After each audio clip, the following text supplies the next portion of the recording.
आज की इस वीडियो में हम देखेंगे कि स्ट्रॉन्ग टाइपिंग क्या होती है, क्यों हमें टाइपस्क्रिप्ट कहता है कि आप स्ट्रॉन्ग टाइपिंग को यूज़ करें और स्ट्रॉन्ग टाइपिंग के क्या क्या बेनिफिट्स हैं, वो सब हम आज की इस वीडियो में देखेंगे।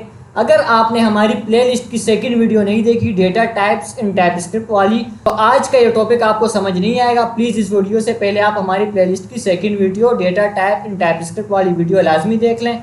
तो चलें शुरू करते हैं।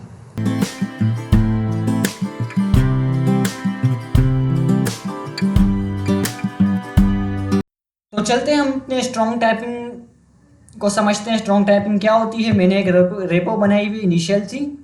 तो यहाँ मैं देखें एक वेरिएबल बनाता हूँ, लेट माय नेम, ठीक है। और फिर मैंने एक वैल्यू स्टोर की, स्ट्रिंग वैल्यू। अब यहाँ देखें, अब मेरे पास एक वेरिएबल है माय नेम, इसके अंदर मैंने एक डेटा स्टोर किया है जिसकी टाइप है स्ट्रिंग। अब अगर मैं माय नेम के वेरिएबल पर हावर करता हूं तो ये मुझे बताएगा भाई माय नेम एक वेरिएबल है जिसकी डेटा टाइप है स्ट्रिंग। ये स्ट्रिंग क्यों बता रहा है? क्योंकि माय नेम वेरिएबल के अंदर हमने स्ट्रिंग टाइप का डेटा स्टोर किया है।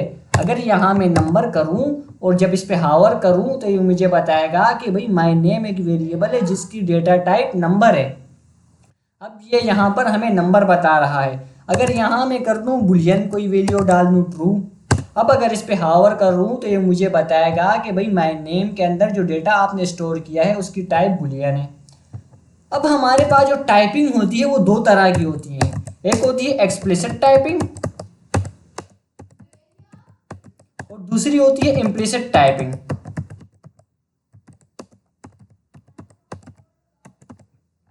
एक्सप्लिसिट टाइपिंग का दूसरा नाम है स्ट्रॉन्ग टाइपिंग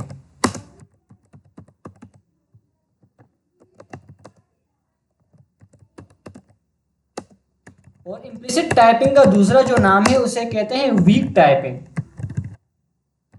मैं यहाँ लिख देता हूँ वीक टाइपिंग। एक्सप्लिसिट टाइपिंग, हमारे पास टाइपस्क्रिप्ट में दो तरह की टाइपिंग होती है। एक होती है एक्सप्लिसिट टाइपिंग जिसे स्ट्रॉन्ग टाइपिंग भी कहते हैं, और दूसरी होती है इम्प्लिसिट टाइपिंग जिसे वीक टाइपिंग भी कहते हैं।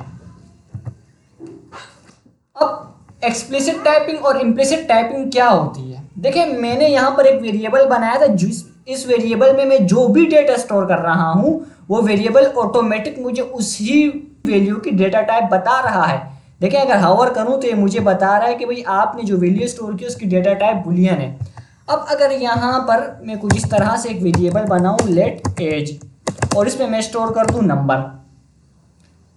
अब यहाँ जो हमने जो रूल अप्लाई किया, ये जो हम कर रहे हैं, ये होती है वीक टाइपिंग। ये हमारे पास जावा स्क्रिप्ट में होती थी कि हम जो भी वैल्यू स्टोर करते थे वेरिएबल हमारा ऑटोमेटिक उसकी डेटा टाइप बता देता था। इसे इम्प्लिसिट टाइपिंग कहते हैं। ये जो मैंने टाइपिंग की है, जो डेटा मैं स्टोर कर रहा हूँ वेरिएबल उसे ऑटोमेटिक कैच करके बता रहा है कि भाई आपने इस टाइप का डेटा इस वेरिएबल में स्टोर किया है। इसे कहते हैं वीक टाइपिंग। अब स्ट्रॉन्ग टाइपिंग क्या होती है? देखिए, यहाँ मैं एक वेरिएबल बनाता हूँ लेट, इसे मैं कमेंट कर देता हूँ। यहाँ मैं बनाता हूँ और इस माय नेम को भी मैं कमेंट ही कर देता हूँ। यहाँ मैं एक और वेरिएबल बनाता हूँ माय नेम 1 के नाम से, ठीक है। इसके अंदर मैं स्टोर करता हूँ शहबाज नियाजी। अब यहाँ पर ये तो मैंने एक इम्प्लिसिट टाइपिंग की हुई है, मतलब वीक टाइपिंग। अब मैं इसको स्ट्रॉन्ग टाइपिंग में कन्वर्ट करना चाहता हूँ। स्ट्रॉन्ग टाइपिंग पहले समझते हैं कि एक्सप्लिसिट टाइपिंग यानी स्ट्रॉन्ग टाइपिंग होती क्या है।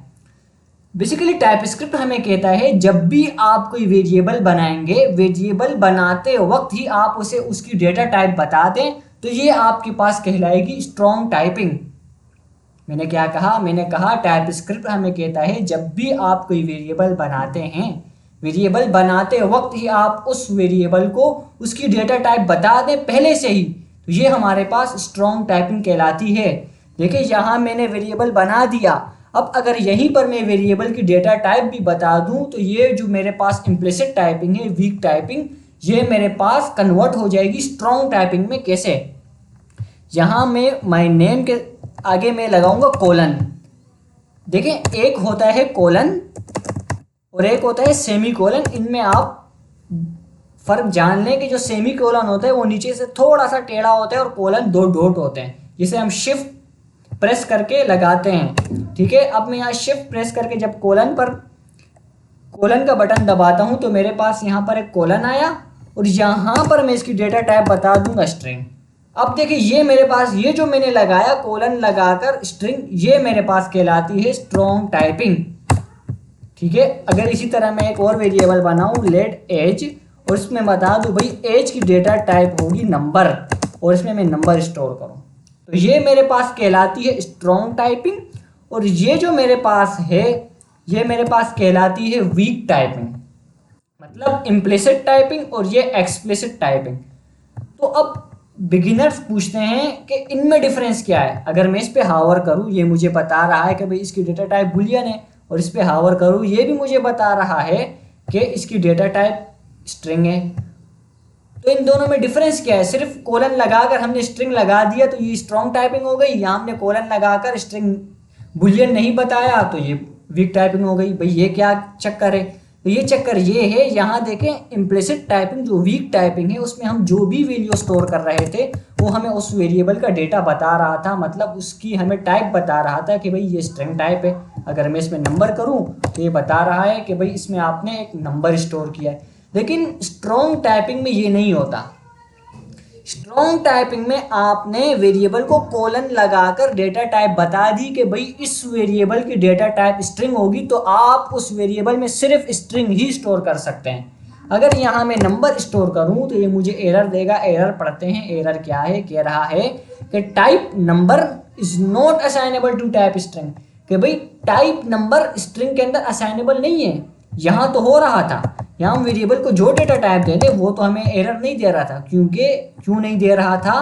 क्योंकि ये वीक टाइपिंग है। ये टाइपिंग हमारे पास जावा स्क्रिप्ट में होती थी और ये टाइपिंग हमारे पास टाइप स्क्रिप्ट में होती है, जिसे स्ट्रॉन्ग टाइपिंग कहते हैं। अब यहाँ पर हमने वेरिएबल को बता दिया कि भाई इस वेरिएबल में स्ट्रिंग टाइप का डेटा आएगा, तो हम उसमें स्ट्रिंग टाइप का ही डेटा स्टोर कर सकते हैं। बेसिकली स्ट्रॉन्ग टाइपिंग में हम करते क्या हैं? हम वेरिएबल को फोर्स करते हैं, हम वेरिएबल पर फोर्स लगाते हैं, वेरिएबल को फोर्स करते हैं कि भाई आप अपने अंदर इस टाइप का डेटा स्टोर करेंगे जो डेटा टाइप हम वेरिएबल को बताते हैं। हमने वेरिएबल को फोर्स किया कि भाई आप अपने अंदर स्ट्रिंग टाइप का डेटा लेंगे, तो ये हमारे पास सिर्फ स्ट्रिंग टाइप का डेटा लेगा, नंबर नहीं लेगा। और नंबर लेगा, नंबर अगर हम इसे देंगे तो ये एरर देगा कि भाई आप स्ट्रिंग के अंदर नंबर असाइन नहीं कर सकते, तो हमें यहाँ पर लाजमी स्ट्रिंग ही देनी होगी। और अगर अब देखें मेरे पास एक और वेरिएबल है जिसमें मैंने स्ट्रॉन्ग टाइपिंग की हुई है, पता कैसे चलेगा कि हमने स्ट्रॉन्ग टाइपिंग की है? वेरिएबल के बाद कोलन लगाकर उसकी डेटा टाइप, ये हमारे पास कहलाती है स्ट्रॉन्ग टाइपिंग। ठीक है, अब यहाँ देखें मैंने एज को बताया कि भाई एज एक वेरिएबल होगा जिसकी डेटा टाइप होगी नंबर। इसमें मैं अगर स्ट्रिंग स्टोर करवाऊँ, अब अगर हावर करूँ तो ये बता रहा है type string is not assignable to type number. भाई स्ट्रिंग डेटा टाइप आप नंबर के अंदर असाइन नहीं कर सकते। क्यों? क्योंकि वही बात हुई, यहाँ पर हमने स्ट्रॉन्ग टाइपिंग की, यहाँ पर हमने इस एज के वेरिएबल को फोर्स किया कि भाई आप अपने अंदर सिर्फ नंबर टाइप का डेटा लेंगे, आप अपने अंदर सिर्फ नंबर्स लेंगे, आप स्ट्रिंग नहीं ले सकते, तो हम यहाँ पर नंबर ही लगाएंगे। और अगर मैं तीसरी एग्जाम्पल की तरफ चलूँ, लेट मैं करूँ इज मैरिड और इसकी डेटा टाइप बता दूं, भाई ये लेगा बुलियन।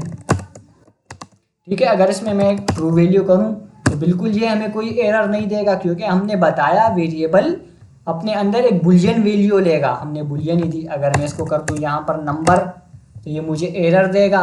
क्या एरर देगा? Type number is not assignable to type boolean, कि भाई आप क्या कर सकते हैं, आप यहाँ पर नंबर के अंदर बुलियन को असाइन ही नहीं कर सकते। यहाँ पर भी हमने स्ट्रॉन्ग टाइपिंग कर दी। अगर इसी वेरिएबल को मैं बगैर उसके लिखूँ, स्ट्रॉन्ग टाइपिंग के लिखूँ, इम्प्लिसिट टाइपिंग में लिखूँ इज मैरिड, दो वेरिएबल एक जैसे नहीं बना सकते, एरर देगा। तो मैं यहाँ लास्ट में लिख देता हूँ 1 और इसको कर दूँ यहाँ पर ट्रू।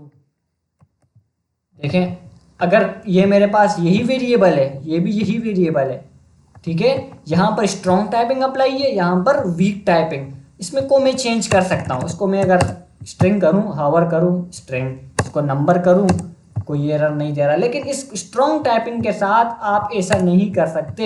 आपने वेरिएबल को फोर्स कर दिया कि आप स्ट्रिंग ही अपने अंदर लेंगे, तो वो वेरिएबल अपने अंदर सिर्फ स्ट्रिंग वैल्यू ही लेगा। ठीक है, अगर मैं एक और वेरिएबल बता दूं आपको कि लेट, यहाँ मैं बना देता हूँ नम, और उसकी डेटा टाइप बता देता हूँ अनडिफाइन, और इसमें अनडिफाइन, इसमें सिर्फ अब मैं अनडिफाइन ही स्टोर करा सकता हूँ क्योंकि नम की जो डेटा टाइप है वो है अनडिफाइंड। यहाँ हमने स्ट्रॉन्ग टाइपिंग करके बता दिया इस वेरिएबल में अनडिफाइंड ही आएगा।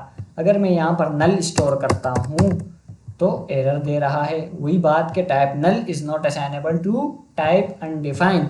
हम यहाँ पर नल को स्टोर नहीं करा सकते, हम यहाँ सिर्फ अनडिफाइंड ही स्टोर करा सकते हैं। इसको मैं बुलियन कर दूँ।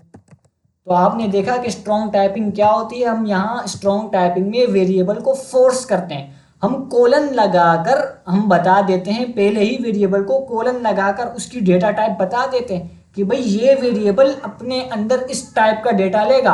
अगर कोई यूज़र उसके अंदर कोई और टाइप का डेटा उसके अंदर स्टोर कराता है तो वो वेरिएबल उसे एरर देगा कि भाई आप ऐसा नहीं कर सकते, आपने वेरिएबल को फोर्स किया है कि भाई वेरिएबल बुलियन टाइप का डेटा लेगा, तो वो वेरिएबल बुलियन टाइप का ही डेटा अपने अंदर स्टोर कराएगा, कोई और डेटा स्टोर नहीं करा सकता। उम्मीद है आपको आज की हमारी स्ट्रॉन्ग टाइपिंग वाली वीडियो पसंद आई होगी। वीडियो पसंद आए तो हमारे चैनल को सब्सक्राइब करें और इस वीडियो को लाइक करना मत भूलिएगा। मिलते हैं अगली वीडियो में, तब तक के लिए अल्लाह हाफिज़।